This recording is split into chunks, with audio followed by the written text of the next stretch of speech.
Here's a video showing how to log on and use the Vodia diagnostic software. The icon right up there, Vodia. Click on that. It's going to take it a moment to open up. It's already populated with the username.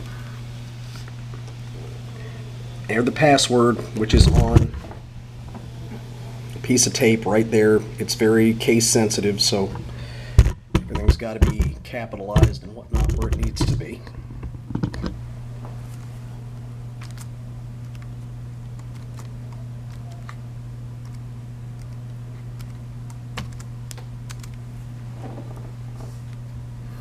And you also have to be online. It does not, it says it can be used offline. I have had no success getting this thing to connect when it's not online. Alright, now, and this is more specifically, you've got to select what engine you're working on. You have choices here, D4, D6, D8 through D16. In this case, when we're working on this old TAMD75, you want to click Legacy. Okay, right here you want to click EDC1. That stands for Electronic Diesel Control 1. Okay, I didn't need to open two boxes of that. Whoops. Let's try that again. Okay, now what you will do is you're going to hit Identify, and I don't think it's going to work because we're not actually connected to an engine right now. Yeah, see? It's almost like with CAT ET where you get the error 142. But essentially, when you hit Identify, it's going to give you some menu choices, and you'll click on Marine. And it's going to ask you to go to a job card. There's a job card already established under the name Seascape 2, or Seascape 2 rather, all one word. So make sure you open that up.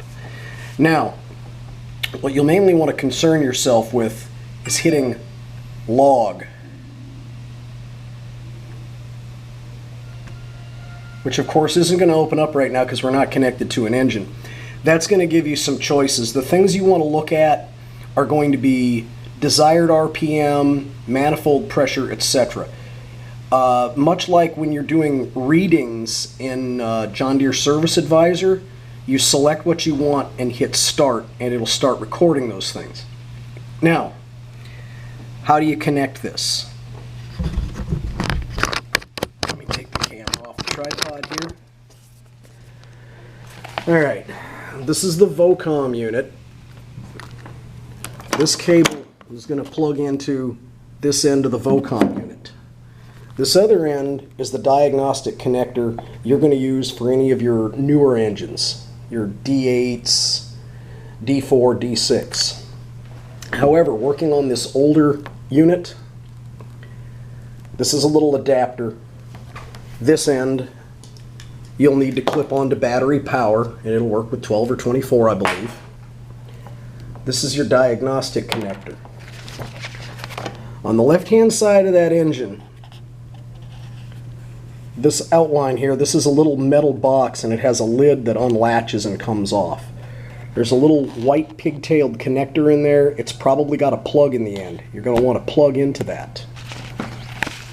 Alright, and next we're going to go back, and there's directions on replacing the ECU, the control module. Which looks like that. What you're going to have to do, let me find that page here. Should have been better organized.